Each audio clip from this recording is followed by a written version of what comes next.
Tuduhan ijazah palsu terus menjadi sorotan publik. Bahkan Ketua Umum PDI Perjuangan Megawati Soekarno Putri ikut bersuara dan menyindir Joko Widodo untuk menunjukkan ijazah aslinya.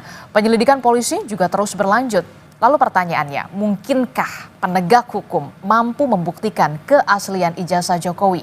Pagi ini kita akan membahasnya bersama dengan sejumlah narasumber yang sudah hadir ke studio. Di antaranya adalah penggugat dari ijazah Jokowi. Sudah ada Mas Roy Suryo. Selamat pagi, Assalamualaikum Mas Roy. Waalaikumsalam warahmatullahi wabarakatuh, Mbak Adisti. Ya, terima kasih sudah menyempatkan waktu sebelum ke Polda Metro Jaya. Betul, jadi ini eksklusif nih Kompas TV. Kan dapat slot persis nanti jam 10. Oke, eksklusif Roy Suryo memberikan keterangan sebelum nanti diperiksa di Polda Metro Jaya. Nanti kita akan kulik. Sementara di lain sambungan daring ada Sekretaris Jenderal Barisan Rakyat Jokowi Presiden atau Bara-JP, Relly Regan yang nanti akan bergabung kemudian, dan juga ada pakar hukum pidana dari Universitas Jenderal Sudirman, Prof. Hipnu Nugroho. Selamat pagi Prof. Hipnu. Selamat pagi Mbak Adisti, Bang Roy, Mas Ya, pagi Prof. Oke, kita masih membahas soal gonjang-ganjing tuduhan ijazah Jokowi yang kita tahu ini terus berlanjut dan secara eksklusif begitu. Mas Roy Suryo memberikan keterangannya sebelum nanti akan diperiksa di Polda Metro Jaya. Tapi saya akan tanyakan dulu, Mas Roy, Anda nanti akan diperiksa ini sebagai apa? Ataukah memang sebagai saksi, sebagai penggugat, atau sebagai pelapor, atau kemudian panggilan klarifikasi? Nah, jadi judulnya yang tepat adalah undangan klarifikasi. Undangan klarifikasi. Ya, jadi judulnya undangan, belum berupa panggilan. Saya kira ini trik baru ya dari kepolisian, tapi kita hormati sebagai warga negara yang baik, saya datang karena sifatnya undangan. Tapi memang yang unik di dalam undangan itu ada nama pelapornya, yaitu Joko Widodo. Oke, undangan klarifikasi atas pelaporan Joko Widodo. Ya, tapi tidak ada nama terlapornya. Tidak ada nama terlapornya? Iya, jadi ini aneh juga gitu loh. Jadi ini mungkin perlu ya dicermati baik oleh Kompolnas maupun nanti oleh Komnas HAM bahkan gitu. Karena meskipun tidak ada nama terlapornya, beberapa kawan seperti kemarin ada Pak Rizal Fadilah, ada juga Bu Kurnia, dan nanti juga ada Bu Dr. Tifa, dan juga sebelumnya ada juga Mas Michael yang tadi ada VT-nya, itu diperiksa sampai jam 10 sampai jam 11 malam gitu loh. Jadi saya kira ini perlu ada aturan yang benar ya, yang baku di kepolisian. Jangan sampai belum jelas ada terlapornya, belum jelas kasusnya apa gitu ya. Kasusnya kan udah ada pelapornya. Tapi di situ bahkan ada lokus dan tempus yang disebutkan ya pada tanggal tertentu definitif.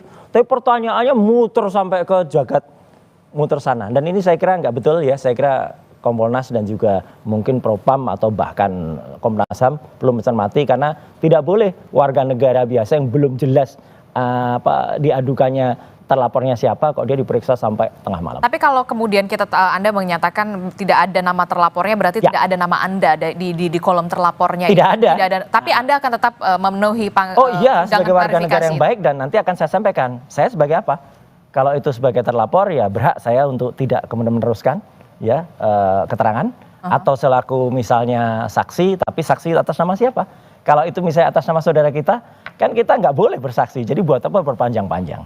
Oke.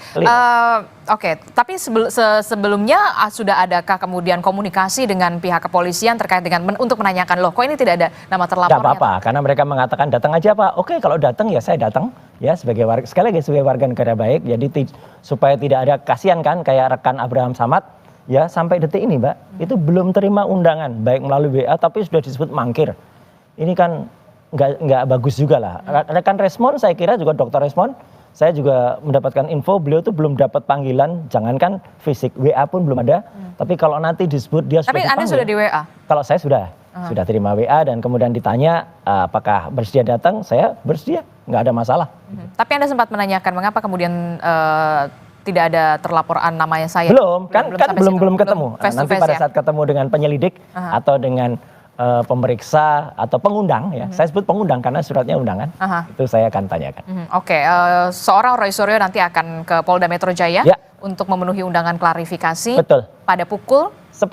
Pada pukul 10. Apakah nanti akan didampingi kuasa hukum, dan apa saja yang kemudian nanti akan dibawa atau sudah dipersiapkan? Itu hak dari siapapun yang diundang untuk didampingi, meskipun saya juga nanti menyerahkan ada beberapa kawan yang akan dampingi, monggo ya. Kalau persiapan ya saya nggak persiapan apa-apa, ya udah undangannya mana Ya udah itu aja yang dibawa. Nggak ada persiapan, ngapain harus persiapan? Ya gitu. Koordinasi dengan kuasa hukum atau didampingi kuasa hukum? Ya nanti akan kemarin dari teman-teman itu dari tim advokasi yang kemudian menyatakan untuk membela akademisi dan aktivis memang sudah menyatakan di bawah koordinasi Pak Petrus Celestinus dan juga di bawah koordinasi Pak Ahmad Kosinudin itu nanti juga akan mendampingi. Oke, saya ke Bang Silakan. Relly dulu. Bang Relly, selamat pagi, sudah bergabung bersama kami, Bang Relly. Pagi. Oke, Bang Relly, tadi Anda sudah menyimak bagaimana keterangan dari Mas Roy Suryo yang nantinya akan memenuhi undangan klarifikasi. Sebagai Sekjen Barajp, respon Anda soal kasus ini seperti apa? Apakah nanti akan terus mengawal atau seperti apa? Ya, saya rasa kita udah sama-sama tahu ya proses hukum laporan ke Polda Metro Jaya sudah berjalan atau di Polres Jakarta Pusat. Itu kan penegak hukum sudah apa yang disampaikan oleh Bung Roy Suryo tadi sudah memanggil, tapi apa panggilan isinya itu kan prosedur. Saya rasa kalau kita sih kita serahkan saja ya kepada aparat penegak hukum. Nanti akan aparat penegak hukum kan akan melihat dari saksi-saksi ya, saksi terlapor atau saksi dari Pak Jokowi sendiri, bagaimana ijazah itu nanti akan ada forensik apa yang kemarin dijelaskan, dan ya ikuti aja prosedur hukumnya. Bagaimana ya kita serahkan kepada pihak kepolisian sekarang ini, dan untuk proses mengawalnya ya kita sama-sama lihat tidak ada desakan atau meminta lebih keras, tapi ya proses hukum kita telah limpahkan, diserahkan. Itu aja. Oke, jadi Barajp mengikuti saja, kita serahkan semuanya ke dalam proses hukum begitu ya. Saya ke Prof Ibnu dulu. Prof Ibnu, kalau dari saya ini dulu deh, undangan klarifikasi ini kan agak sedikit berbeda karena bukan panggilan pemeriksaan, undangan klarifikasi. Bisa jelaskan kepada kami yang mungkin belum terlalu tahu paham hukum, undangan klarifikasi ini sifatnya seperti apa nantinya begitu ya. Dan tadi juga Mas Roy Suryo juga mengatakan tidak ada tulisan terlapor atas nama Roy Suryo dan segala macam, walaupun memang ini sebenarnya teknis, tapi seperti apa sebenarnya Prof Ibnu? Mbak Adistia, jadi dalam hukum acara pidana itu namanya adalah pemeriksaan pendahuluan. Pemeriksaan pendahuluan. Iya, pemeriksaan pendahuluan. Pemeriksaan pendahuluan itu ada dua, ada di penyelidikan, ada di penyidikan. Oke.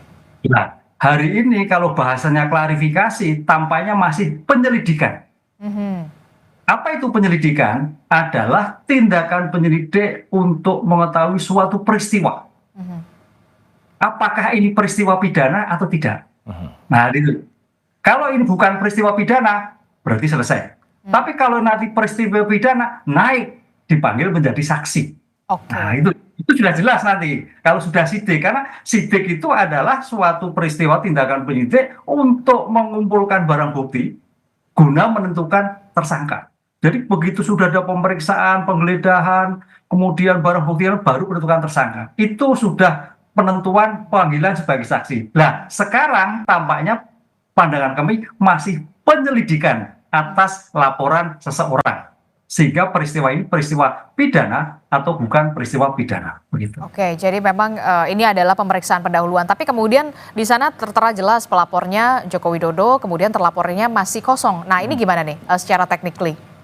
Iya, kalau pelapor kan siapa saja bisa melaporkan. Tapi dalam konteks pelapor ini kan penyidik yang tahu apakah ini peristiwa pidana atau bukan. Nah, ini klarifikasi. Jadi kalau seandainya misalkan nanti hasil klarifikasi, oh ini tidak ada peristiwa pidana, sampaikan pada pelapor ini bukan tidak pidana ini, nah gitu. Atau nanti kalau sudah masuk, ini ada bukti-bukti terkait dengan apa yang dilaporkan, ya berarti masuk meningkat menjadi penyidikan. Nah, disitulah nanti kalau kita mendengar istilah sprindik. Nah, di dalam sprindik itu ditentukan siapa saja yang sebagai terlapor. Oke, biasanya untuk pemeriksaan pendahuluan ini dari pandangan Anda begitu kan, apa saja yang kemudian nanti menjadi objek begitu ya, walaupun tidak secara terperinci, tapi kita tahu secara garis besar juga kan seiring berjalan juga polisi juga lagi menunggu hasil laboratorium forensik atau lab-for begitu untuk ada pembanding ijazah-ijazah teman Jokowi, kemudian juga rekan dari Jokowi di UGM. Nah, Anda melihatnya seperti apa? Langkah ini memang untuk mempercepat pemeriksaan atau undangan klarifikasi terhadap sejumlah orang atau seperti apa? Ya, karena ini ada laporan dari masyarakat, maka penyidik harus merespon sejauh mana laporan itu mempunyai kualifikasi delik atau bukan. Oke. Kan gitu kan. Nah, sekarang nanti lanjut kedua, yang dilaporkan itu objeknya apa? Nah, gitu. Kalau objeknya itu adalah misalkan ijazah, ya mau tidak mau menurut kami menunggu dulu terhadap hasil pemeriksaan forensik. Kalau hasilnya nanti tidak identik, berarti begini. Kalau identik, berarti begini. Itu yang saya kira runtut gitu, Mbak. Jadi jangan sampai hal ini menjadikan melompat. Itu melompat, tapi saya tidak tahu dugaan laporannya apa saja, apakah hanya terhadap itu ataukah yang lain, saya tidak tahu. Lah, idealnya kalau suatu pemeriksaan itu apalagi ada perkara pidana, ada perkara perdata yang diajukan, ini runtut, karena runtut itu akan menjadikan bukti yang solid, yang jelas di antara saling membuktikan di dalam suatu peradilan yang ada. Jadi tidak saling lompat gitu loh. Ini yang menurut kami seperti itu. Oke, jadi dilihat runutannya begitu ya. Iya. Oke, saya ke Mas Relly. Mas Relly, kemarin kita sudah melihat pernyataan dari Ketua Umum PDI Perjuangan begitu soal walaupun tidak menyebut secara spesifik soal nama, tapi soal ijazah begitu, tunjukkan saja ijazahnya begitu ya. Anda melihat bagaimana respon dari Barajp sendiri? Ya, terkait pernyataan Bu Mega itu adalah hak beliau ya untuk menyampaikan apa yang menjadi keinginan beliau. Tapi pada hari ini dan sebelumnya proses hukum telah berjalan ya. Apa laporan kita, laporan Pak Jokowi sudah masuk. Ya kita ikutin saja apa proses hukum sekarang yang ada. Persoalan nanti jasa itu akan diperlihatkan di persidangan atau di penegak hukum.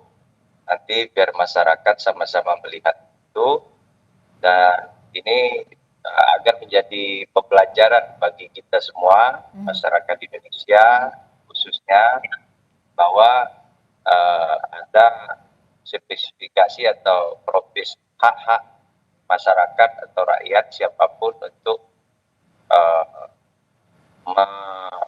mengemukakan, menyampaikan hak-hak pribadinya ke muka umum itu bisa atau tidak, itu ya nanti aparat penegak hukum ya nanti setelah penyelidikan apa yang disampaikan oleh Profesor Ibnu tadi, nanti aparat penegak hukum akan melakukan pembantaran mungkin ya, dan bagaimana proses laporan ini baik dari masyarakat atau dari Pak Jokowi sendiri. Nanti ada saksi ahli, keterangan-keterangan. Nah, disitulah nanti di persidangan ya. Apa yang disampaikan Bu Mega, kita pada prinsipnya ya apresiasi, kita ucapkan terima kasih kepada Bu Mega. Mudah-mudahan dapat kita sampaikan saran pendapat kita kepada Pak Jokowi. Oke, Mas Roy, dengan adanya pernyataan dari Ketua Umum PDI Perjuangan Megawati Soekarno Putri yang dalam tanda kutip menyindir lah ya, walaupun tidak secara spesifik menyebutkan nama, Anda merasa terdukung? Bukan masalah terdukung ya, saya bersyukur makin banyak orang waras di negeri ini. Hah? Iyalah. Loh, Kenapa? Pak, waras tuh artinya bisa berpikir sehat. Ya jelas lah, Ibu Mega itu adalah dulu yang mengangkat Jokowi, kemudian bahkan mendukung ketika masih didukung oleh PDI Perjuangan.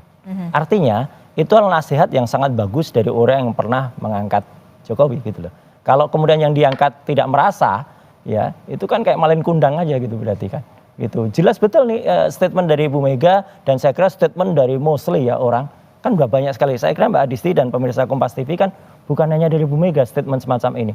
Udah tunjukkan aja gitu. Kayak bahkan Barack Obama pun ketika disinggung dia tidak kelahiran Amerika, dia dengan langsung menunjukkan birth certificate-nya gitu, artinya kelahiran sertifikat. Dan saya kira ini kalau pikiran, sekali lagi saya ulangi, pemikiran orang waras ya seperti ini. Gitu loh. Jadi tunjukkan saja, tunjukkan saja, selesai gitu, dan tidak membuat masyarakat kemudian malah artinya kemudian dikriminalisasi, ya saya bilang gitu. Berlarut-larut begitu. Berlarut-larut karena ada pemeriksaan sampai dengan Bu Kurnia sampai jam 11 malam, ya. Kemudian nanti nggak tahu sampai jam berapa rata-rata untuk sebuah hal yang sifatnya klarifikasi.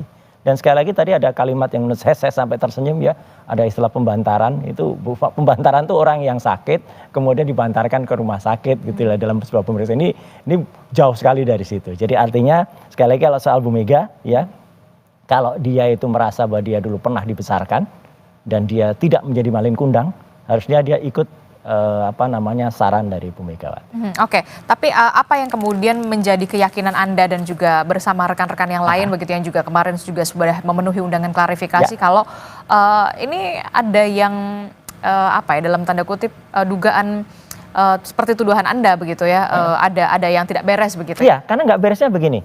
Katanya kan kita hormati ya, Jokowi katanya ijazah saya tidak pernah dikeluarkan sama sekali. Ya gitu. Tapi bukannya kemarin pas di Bareskrim itu betul. Itu dititipkan Oke, untuk apa-apa. diberikan. Kita hormati itu. Tapi artinya berarti ada ijazah yang sebelumnya sudah keluar. Itu kan berarti kan bukan itu ijazahnya, katanya kan gitu. Oke. Nah, berarti ijazah yang pernah ditunjukkan oleh salah seorang kader partai, ya, itulah seharusnya justru terlapor. Dia harusnya disebut membuang hoax, ya gitu, atau kemudian menyampaikan hoax. Karena apa? Karena jelas betul yang dia sampaikan ini biar nggak ribut atau biar tenang lebarannya. Waktu itu tanggal 1 April dia bilang inilah yang asli. Itu dia bilang. Begitu dia bilang yang asli dan ternyata disebut itu bukan yang asli. Dr. Rismond, Dr. Roy, Dr. Tifa menganalisis yang salah. Lah berarti orang yang memastikan yang itu yang asli itu harusnya diperiksa dulu. Dan dialah sebenarnya bisa kena di dalam pasal 32 dan 35 Undang-Undang ITE. Kami ini kan tidak melakukan apapun terhadap ijazah itu. Tidak menambah, tidak mengubah, nggak nambahin kacamata gitu ya. Kemudian tidak mengubah font gitu ya. Nah, tapi kalau pasal itu ditancapkan, itu yang nanti mungkin harus dipertanyakan oleh semuanya gitu ya. Kenapa sebuah pasal yang harusnya dikenakan pada kader PSI itu, yang dia menampilkan, membuat asli sesuatu yang sebenarnya tidak asli, katanya begitu. Itulah yang malah tidak kena. Justru kita yang sama sekali kita tidak menyentuh alat bukti elektroniknya, itu mau dikenakan dan itu kan tujuannya agar sanksi pidana yang sangat gede gitu ya, 8 tahun, 12 tahun, itu bisa jadi alasan untuk nanti melakukan tindakan lebih jauh. Tapi nggak apa-apa lah, sekali lagi biar masyarakat melihat ini, jadi makanya saya datang, bahkan diundang Kompas TV pun pada saat-saat yang orang bilang, oh saatnya kritis banget mas, itu waktunya mepet gitu. Enggak, saya hormati media seperti Kompas TV dan juga media yang lain termasuk podcast, kayak podcast Sentana kemarin, dan podcast yang lain kayak Abraham Samad, podcast Diskursus, podcast Forum gitu ya. Untuk kemudian menyampaikan ini kepada masyarakat, dan podcast-podcast ini adalah selaku pilar keempat dari demokrasi. Gitu. Mereka hanya menyampaikan informasi yang seharusnya diketahui oleh masyarakat, termasuk Bu Mega. Kalau Bu Mega misalnya tahu itu sudah ditayangkan, ya sudah selesai gitu loh. Tapi bagaimana respon Anda ketika kemarin adik ipar Jokowi kemudian membawa itu ke Bareskrim begitu, kemudian apakah Anda juga punya keyakinan kuat tentang apa yang sudah Anda katakan pada Oke, kita hormati semua. Jadi bahwa Pak Wahyudi atau siapa gitu namanya kemarin adik ipar atau adiknya Iriana itu bawa, meskipun itu agak lucu gitu. Artinya kan harusnya dia itu dipanggil gitu ya. Dipanggil kemudian ada proses penyitaan gitu. Ini kan kemarin hanya ditunjukkan ketika dia datang. Tapi oke lah, itu kita hormati semua. Kalau moga-moga tadi Bareskrim kemudian nanti dalam lapornya itu meneliti itu. Tapi menarik kemudian pendapat dari Prof. Hipnu juga gitu di Kompas beberapa waktu yang lalu, kalau kemudian itu nanti akan disandingkan atau harus ada misalnya harus ada pembanding gitu. Saya pernah menyatakan pembanding sebaiknya yang netral dari luar. Kalaupun tidak, ijazah itu harus bisa ditampilkan oleh lapor. Misalnya ya, ditolak nggak usah ada pembanding. Oke, tapi ijazah itu kan diperiksa oleh lapor. Supaya jelas, ijazah itu harus tampilkan. Kemudian keterangan dari lapor tidak boleh hanya berupa satu kalimat saja, misalnya yang otentik atau identik. Mbak pernah nggak, misalnya kita diperiksa kesehatan, ya operasi dari lab manapun kan jelas, misalnya SGPT berapa, SGOT berapa, jelas detail kan. Kan kita nggak mau terima aja misalnya Anda sehat gitu, sehatnya kenapa gitu, atau Anda kurang sehat. Nah situ jadi nanti terperinci, harus terperinci kertasnya terbuat apa, nanti hasil carbon datingnya kayak apa, tinta setidaknya ada 5 tinta di situ. tinta pertama itu tinta cetaknya menuliskan ijazah, kemudian telah diberikan bla bla bla bla, kemudian nama cetak itu. Kemudian tinta yang kedua itu tinta nuliskan nama, ya, oleh si penulis nama. Itu juga tintanya beda. Tinta ketiga itu adalah tinta tanda tangan tanda tangan rektor dan juga tanda tangan dekan. Itu tintanya pasti lain-lain. Tinta yang keempat, tinta yang kemudian untuk logo UGM yang sifatnya itu adalah warnanya emas gitu ya. Nah, tinta selanjutnya adalah tinta berupa cap dari fakultas yang ada. Nah, itu harus ada keterangannya masing-masing. Tinta terbuat dari apa namanya, kimianya apa, unsurnya apa saja.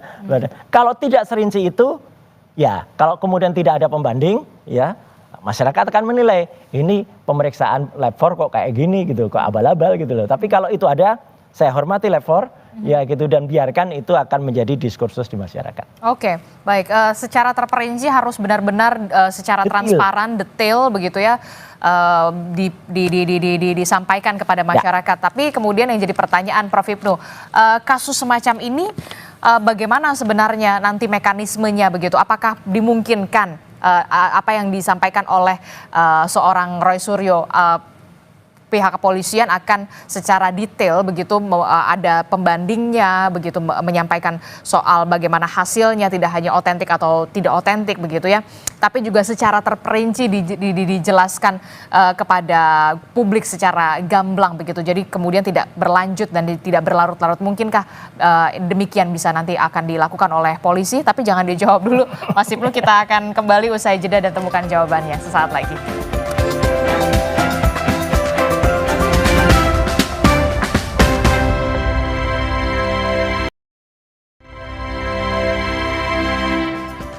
Terima kasih Anda masih bersama kami dalam Sapa Indonesia Pagi. Saudara, masih membahas soal gonjang-ganjing tuduhan atau tudingan soal ijazah Joko Widodo yang sampai saat ini masih terus berlanjut.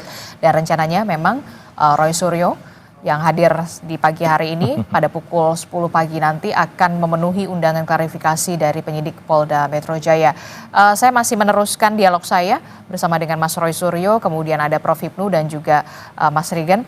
Saya ke Prof. Hipnu dulu. Prof. Hipnu, setelah mendengar penjelasan dari Mas Roy, untuk sebenarnya permasalahan ini baru pertama kali terjadi besar di Indonesia atau kemudian sebelumnya sudah pernah ada case semacam ini, dan nanti akan seperti apa? Mungkin nggak kemudian pihak kepolisian begitu ya, polisi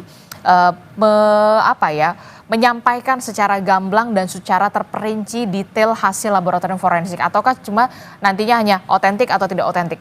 Akan seperti apa nanti mekanismenya untuk bisa transparan? Itu Mbak, betul. Jadi memang dugaan itu kan 263. Jadi 263 itu ada dua norma, membuat surat palsu atau memalsukan surat. Gitu. Kalau membuat surat palsu itu dari tidak ada menjadi ada. Tapi kalau memalsukan surat itu adalah ada poin-poin yang dipalsukan. Misalkan tadi memang betul, misalkan nanti dalam suatu ijazah itu kan ada kop suratnya, ada tanda tangannya, ada jenis tintanya, ada jenis nomornya dan sebagainya, itu akan dilihat semua. Mana titik-titik yang palsu, tidak identik, istilahnya tidak identik. Nah, itu yang terkait dengan memalsukan surat, bukan membuat surat palsu. Kalau membuat surat palsu, kayaknya kemarin UGM sudah menjelaskan kan itu, wah ini ada dan sebagainya. Nah, sekarang terminologi yang kedua, memasukkan surat. Nah, dalam kasus seperti ini banyak Mbak, tapi pelakunya adalah orang-orang biasa. Gitu. Orang-orang biasa terkait dengan surat, dengan akta otentik, kan gitu, dengan sertifikat, kan banyak itu Mbak sekarang abal-abal itu kan. Nah, tapi ini permasalahannya adalah Pak Jokowi, mantan presiden. Ini yang jadi problem kan seperti ini. Dan mendapatkan atensi seluruh Indonesia. Iya, kan ini suatu luar biasa. Belum bicara nanti dampaknya, belum kita bicara integritasnya, belum kita bicara banyak sekali kaitannya dengan permasalahan-permasalahan yang kehidupan berbangsa dan bernegara ini. Inilah yang saya kira menjadikan problem besar. Memang betul tidak semudah, ini mudah, tapi dampaknya luar biasa. Itu yang menyangkut subjek hukumnya. Kalau yang biasa, subjek hukumnya biasa, antar orang, memasukkan sertifikat, memasukkan tentang keterangan-keterangan yang lain itu banyak terjadi, dan itu bisa diuji semua di lab 4 kan itu. Nah, pertanyaannya memang betul, jadi karena ini menyangkut masalah suatu orang besar, dan ya mudah-mudahan nanti Baris Krim bisa menjelaskan secara detail.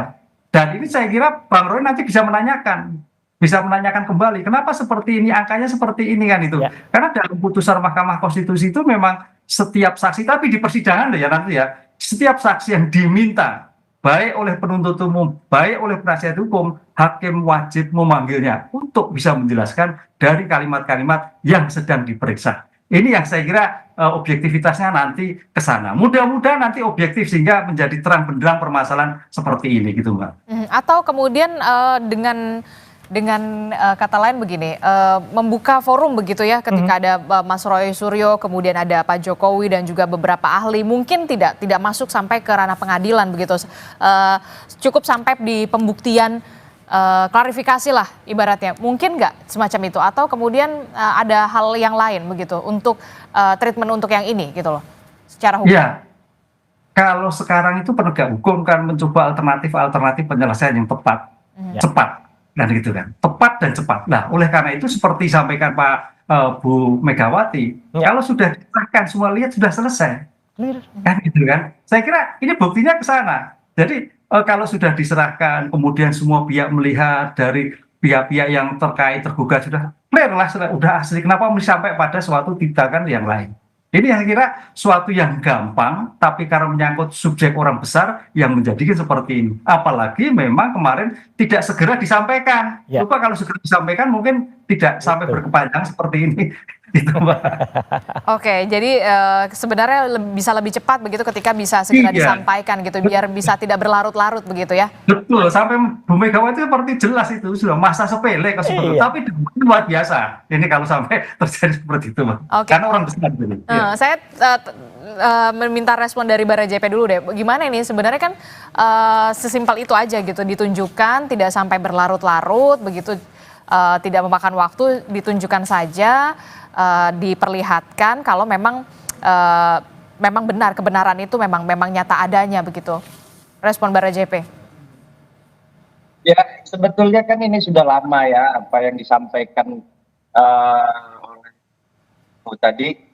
Sudah lama Pak Jokowi dari dia presiden periode pertama sampai periode kedua sampai akhir masa jabatannya kemarin ini dibiarkan dan tidak ada juga dilakukan apa kita atau relawannya atau Pak Jokowi sendiri melaporkan kan.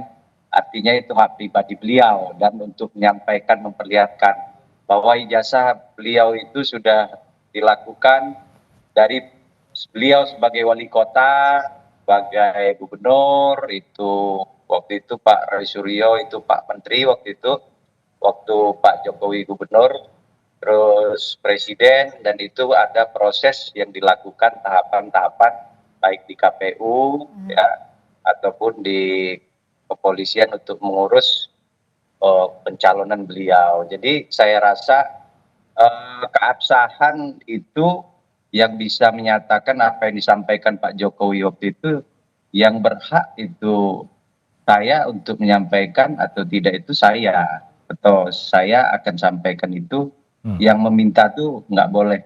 Apa waktu itu ada rombongan TPA apa ya yang ke rumah Pak Jokowi di Solo, sudah disampaikan waktu mereka meminta ijazah Pak Jokowi ke rumah Bapak di Solo, dan beliau enggan memperlihatkan, tapi setelah itu diperlihatkan kepada wartawan. Artinya sekarang proses hukum telah berjalan, telah saudara Roy Suryo hari ini minta keterangan atau dipanggil sebagai apa, itu prosesnya penegak hukum lah yang tahu.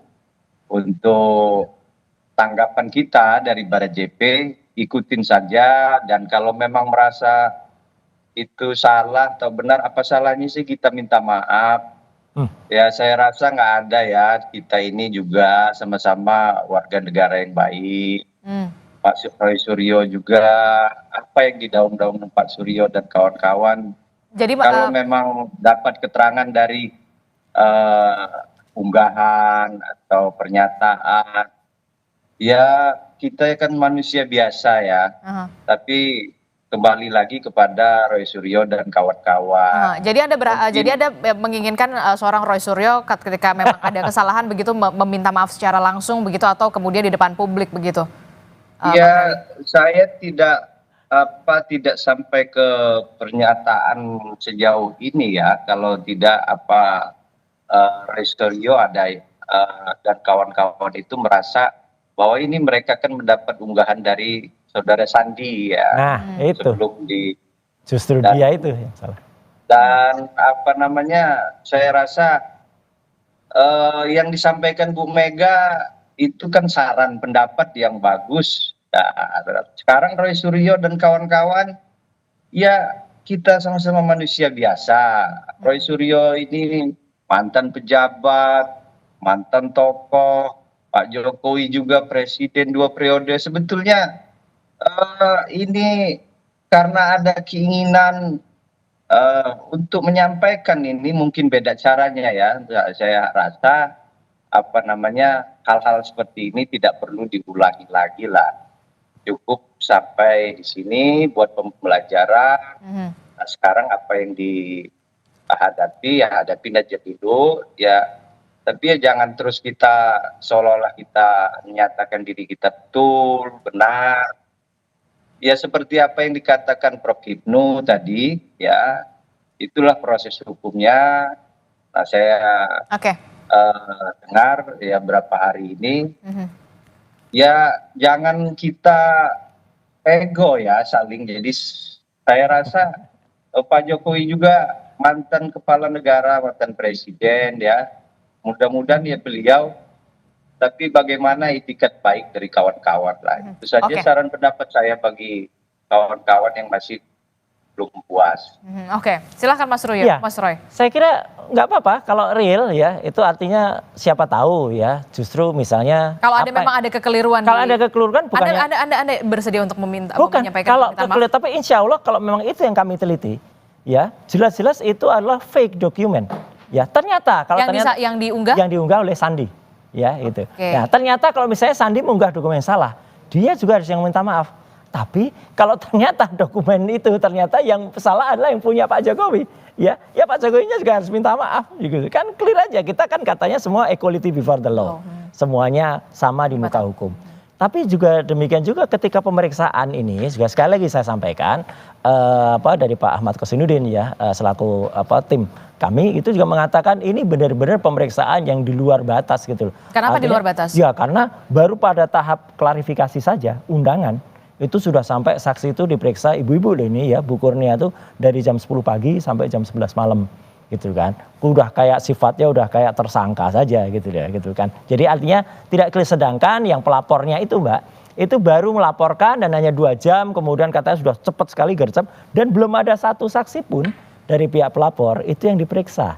Gitu. Kalau ada imbang dari mereka juga diperiksa, kemudian bisa semua dokumennya juga ditunjukkan. Sekali lagi saya mengucapkan terima kasih kepada Ibu Mega, Presiden kelima kita yang masih masuk pada golongan orang yang waras ya di Republik ini, yang kembali mengungkapkan pendapat. Saya kira pendapat waras ini perlu Mbak diikuti oleh kader-kadernya gitu ya. Gitu. Jadi menurut Anda penyidik juga perlu juga memeriksa seorang Sandi begitu yang juga. Oh iya. Anda kan Betul, dari unggahan itu. karena kan dia itu yang menampilkan dan saya baru bergerak setelah ada postingan dari Sandi pada tanggal 1 April itu. Tanggal 1 April. 1 April. Itu dia posting itu di X. Di X. Di Twitter. Dan kemudian. Waktu itu unggahannya seperti apa? Unggahannya adalah dia mengatakan bahwa biar lebaran Anda tenang gitu ya. Inilah ijazah yang asli, dia bilang gitu. Oke. Nah, itulah kemudian diperiksa. Kenapa kami meneliti itu? Dari dasar unggahan itulah kemudian. Ya, karena unggahan itu lebih maju dari fotokopi yang disampaikan oleh Dekan Fakultas Kehutanan, Pak Sigit Sunarta, yang masih berupa fotokopi hitam putih. Ini berwarna. Jadi, kalau ini berwarna ini menarik untuk diteliti. Dari situ kita kemudian. Jadi awalnya Anda meneliti yang dari kehutanan dulu? Yang dari kehutanan karena itu saatnya fotokopi itu nggak bisa diteliti. Oke. Itu kan fotokopi hitam putih dan ada beredar video, dan dia ketika kami datang ke Jogja waktu itu juga tidak menunjukkan lagi gitu loh. Aneh gitu, Pak dekannya nggak mengatakan langsung aja nanti dari yang bersangkutan langsung. Akhirnya kami dapat skripsi Justru ketika dapat skripsi itu Mbak, kami bisa sampaikan skripsinya karena itu primary evidence ya, dan itu skripsi nggak bisa dikatakan salinan gitu ya. Itu skripsi resmi yang disimpan di Universitas Gadjah Mada. Disampaikan oleh siapa waktu itu? Sampaikan oleh wakil rektor. Kepada Anda? Iya, dan saya Dr. Reswan, dan itu kita periksa dan disitulah kita menemukan banyak sekali kejanggalannya, tidak ada lembar pengesahan, tidak ada nama Kasmujur dan lain sebagainya, dan satu kesimpulannya Mbak, sepele saja. Tidak ada nama Tidak dosen ada pembimbing? nama dosen pembimbingnya, nggak ada. Pak Kasmujur nggak Di ada. lembar? Di lembar di dalam skripsi itu. Kan aneh gitu. Yang namanya dosen pembimbing, meskipun itu bukan dosen pembimbing akademik ya, misalnya ya, meskipun itu dosen pembimbing skripsi, meskipun sekarang ada juga kayaknya ada sinkronisasi. Tadinya dosen pembimbing skripsi loh ya, terus sekarang dikoreksi jadi pembimbing akademik. Oke lah, tapi tidak ada lembar pengujian, dan kesimpulannya kita jelas. Kalau dari sebuah telur yang busuk, anggap aja skripsi ini busuk, tidak mungkin menghasilkan hewan atau ayam yang bagus. Jadi nggak mungkin ada ijazah yang bagus, ijazah yang benar kalau dari skripsinya seperti ini. Kalau nanti misalnya ijazahnya itu dinyatakan otentik gitu, atau misalnya dia asli gitu ya, skripsinya kayak gini kok bisa ijazah asli? Biar masyarakat yang menilai. Apa langkah yang akan Anda lakukan selanjutnya? Ya, Ketika memang nanti memang pihak kepolisian mengatakan ini otentik. Kalau otentik kita lihat dulu keterangannya. Saya tadi sampaikan kan, detailnya seperti apa. Kalau ternyata polisi juga tidak menampilkan ijazah yang asli menurut itu kan masyarakat juga bisa nilai nanti. Oh asli, sama nggak dengan yang diposting? Ternyata kalau sama, ya berarti kami juga menganalisis subjek yang sama gitu. Tapi kalau ternyata itu beda, nah ini masuk ke pasal 32 atau 35, ada seseorang yang namanya Sandi itu ya, itu yang kemudian sempat memposting sesuatu yang dianggap asli padahal tidak asli. Masuklah itu, harusnya dia yang kena pasal 32 dan 35 Undang-Undang ITE. Oh, gimana Prof Hipnu? Ya. Anda melihatnya dengan penjelasan ini agak sedikit kompleks ya? Betul Mbak. Jadi apa yang disampaikan Bang Suryo, ini penyidik harus hati-hati. Ya, Jangan sampai istilahnya ada kesesatan objek. sip. Oke. Mistake, kesesatan objek. Jadi objek yang diperiksa itu objek yang keliru misalkan gitu loh. Ya. Bukan yang asli, ya ini terjadi kesesatan. Nah oleh karena itu memang harus jeli nih. Sebetulnya yang dikaji itu yang mana? Karena dalam ilmu hukum itu harus bisa kesesatan tentang objek, kesesatan tentang orang. Orangnya keliru misalkan, namanya sama. Persona. Itu berbeda. Tapi juga demikian juga ini kesesatan objek menurut saya. Ada mistake yang diunggah ternyata tidak betul. Yang betul adalah yang dibawa Jokowi. Nah, ini problem besar nanti. Makanya saya kira nanti penyidik juga harus hati-hati. Sebetulnya yang jadi problem itu yang dibawa Pak Jokowi, apa yang diunggah. Yang diunggah betul tidak. Kalau itu analisnya ke sana berarti selama ini ada mistake, kesesatan tentang objek dalam suatu penyelesaian perkara. Oke, Harusnya dan nanti akan seperti objeknya apa sama. ujungnya ketika Ya, siapa yang mengunggah tadi, yang di objek tadi, objek yang dikaji oleh masyarakat tadi, Mbak, itu ternyata objek yang keliru misalkan seperti itu nggak bisa dijadikan sebagai alasan. Jadi yang jadikan objek yang sekarang diuji lab itu yang asli. Ya. Sejauh mana keaslian lagi yang dipertanyakan Bang Roy kan seperti itu. Ya. Ini saya kira penyidik harus catatan tertentu, ini tidak menjadi suatu problem di persidangan yang berlari-lari lagi, karena dua objek yang berbeda dalam objek asli dan objek yang unggahan kan itu, mana yang primer mana yang sekunder. Yang primernya kan di bawah, yang sekundernya ini yang jadi perdebatan terus mengalir terus gitu Pak. Ini yang saya kira harus hati-hati dalam menilai ini, jangan sampai nanti terjadi obskur dalam suatu pemeriksaan perkara. Dimungkinkan nanti akan ada membuka opsi, mungkin akan ada undangan klarifikasi juga kepada seseorang yang memang waktu itu mengunggah. Iya, harus menurut saya. Bagaimana Prof Hipnu Anda menilainya? Iya. Dalam hukum pidana kan mencari kebenaran material, Mbak. Kebenaran yang sebenar-benarnya. Sehingga semua yang mengetahui keadaan terkait dengan dugaan ijazah, semua harus dipanggil, diklarifikasi. Gitu. Oke. Terakhir saya mau apa yang harus dilakukan oleh polisi, jangan sampai kemudian ini berlarut-larut, termasuk juga soal kehati-hatian, Prof Hipnu. Ya, ada dua dimensi ya terkait dengan tadi Bang Fel menyatakan kan delik aduan. Siapa tahu ini selesai kan itu, bahwa ternyata apa yang dilakukan keliru. Boleh itu clear, karena namanya delik aduan sampaikan Pak Jokowi itu kan delik yang diteruskan atau tidak tergantung pada pengadu. Oke. Itu yang pertama. Tapi kalau delik terkait dengan laporan ini menguji tentang ijazah asli ya berjalan. Berjalan karena itu laporan masyarakat yang merupakan delik umum. Delik umum itu tanpa ada pencabutan terus berjalan untuk menguji keabsahan. Tapi dari diskusi hari ini saya melihat ada dua sumber pokok, mana yang asli, mana yang tidak, yang jadi subjek pembicaraan yang mana. Ya. Ini yang saya kira harus sinkronkan, sehingga harus teliti betul siapa yang sebetulnya bertanggung jawab atas kasus ini, menjadikan suatu perdebatan panjang. Oke, terakhir untuk Bang Rally, Ya, bagaimana? ya kita apa tadi yang disampaikan oleh Prof. Hipno, apa ya, saran dan pendapat hukum beliau itu sudah dikemukakan bahwa aparat penegak hukum itu adalah proses yang harus dilakukan oleh aparat penegak hukum, dan untuk kawan-kawan ya Roy Suryo dan kawan-kawan ya ikutin aja proses hukumnya, yaitu aparat penegak hukum.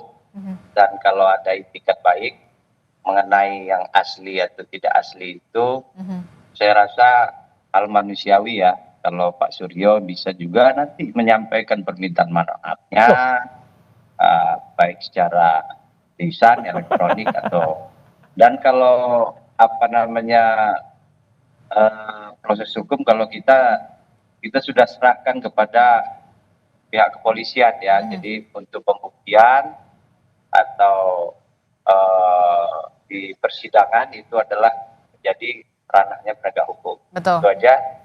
Ya. Oke, terakhir Ya. Mas Roy, apa yang ingin Anda respon? Jangan memframing ya gitu. Artinya seolah-olah dikatakan yang salah. Jelas nanti yang salah itu adalah orang yang memposting objek yang tidak benar. Kalau ternyata itu benar, ya kami bertanggung jawab gitu ya terhadap analisis kami, karena yang kita posting ternyata itu sama dengan yang ada di kepolisian. Jadi kan ini clear. Kalau clear yang kita periksa sudah benar. Tapi kalau ini ternyata kemana salah. Nah justru orang yang salah itu yang kemudian harus minta maaf. Tapi kalau ternyata hasil dari kepolisian. Tapi berarti Anda juga tidak mau minta maaf begitu ketika? Bukan, maksudnya gini. Yang salah harus minta maaf. Anda itu tidak setuju. mengaku salah. Karena yang kami periksa itu. Menelisik dari data yang salah. Bukan, karena data itu dikatakan asli. Oke. Iya kan, orang yang dan dia sempat mengatakan ini data dari sumber yang otentik, sumber yang dipercaya gitu. Setelah ketemu di salah satu podcast baru dia ngaku itu nggak dapat dari Pak Jokowi asli. Saya langsung bilang, nah Anda berarti nyebar hoax kalau gitu yang terjadi, gitu kan? Gitu karena kalau itu tidak benar. Tapi oke lah, kita lihat saja nanti Mbak. Gitu. Artinya kami tetap menyampaikan ini berdasarkan ilmu pengetahuan dan kali lagi ini berdasarkan Undang-Undang Keterbukaan Informasi Publik. Masyarakat harus tahu. Apalagi ijazah itu adalah bukan yang dikecualikan menurut dari undang-undang itu dalam pasal 17 ya, clear betul kalau itu, dan bukan termasuk dalam Undang-Undang Nomor 27 pasal tahun 2022 itu bukan termasuk perlindungan data pribadi. Tidak ada data pribadi apapun seperti misalnya NIK dalam KTP dalam ijazah itu, apalagi di skripsi. Skripsi itu adalah bahan publik untuk kemudian diketahui, dan skripsi itu yang kami periksa adalah primary evidence. Kalau itu nanti dikatakan, oh skripsinya bukan yang itu. Nah satu lagi berarti yang telah memberikan bukti yang tidak benar, yaitu UGM. Makanya kan ini ada gugatan juga terhadap UGM, termasuk gugatan kepada Pak Kasmujo, yang dia mengaku tadi katanya dosen pembimbing skripsi, ternyata kemarin mencoba sekarang digeser, dikoreksi menjadi dosen pembimbing akademik, padahal jelas betul yang dikatakan tahun 2017 dulu oleh Pak Jokowi, dia adalah pembimbing skripsi. Gitu. Jadi kan kalau pembimbing skripsi harusnya ada di skripsi. Jadi kenapa saya harus mengatakan skripsi? Karena kalau skripsi itu 99,9% ya itu kami benar-benar meriksa dari primary evidence. Kalau ijazah oke lah, kalau itu dikatakan ijazah, oh itu bukan ijazah yang asli. Meskipun itu kami percaya tadinya oleh Sandi. Tapi kalau itu ternyata nanti dari tempat Pak Jokowi itu yang asli, nggak apa, harus dipublish. Sehingga dengan demikian hasil dari publikasi itulah yang kemudian boleh jelas dan kita boleh meneliti. Karena dia adalah tokoh publik, pejabat publik, dan kita adalah warga akademisi, warga yang melihat itu secara saintis, dan pernyataan bahwa palsu tidak palsu, Mbak. Sekali lagi, ini adalah pernyataan akademik, pernyataan ilmiah. Ada yang namanya fake, not fake. Ada yang namanya match, mismatch. Ya, jangan kemudian itu palsu, itu enggak. Ini adalah definisi dalam ilmu pengetahuan. Oke, Anda siap untuk menempuh? Oh iya, harus. Kalau semua siap, harusnya itu akan bagus. Tapi kalaupun tidak, ya ikuti saja saran Bu Mega, tampilkan saja. Selesai gitu, dan itu disampaikan oleh Bu Mega kemarin ketika launching buku secara ilmiah di BRIN. Jadi saya kira ini dalam kajian ilmiah juga Gitu. Itu. Oke, baik. Kita akan tunggu bagaimana kelanjutan dari kasus ini dan juga undangan klarifikasi yang nanti Anda penuhi di penyidik Polda Metro Jaya. Terima kasih Mas Roy Suryo telah bergabung bersama kami. Kemudian Prof. Hipnu, terima kasih. Dan juga Bang Reli, terima kasih sudah bergabung bersama kami. Sehat selalu Bapak-Bapak. Assalamualaikum. Selamat pagi. Waalaikumsalam.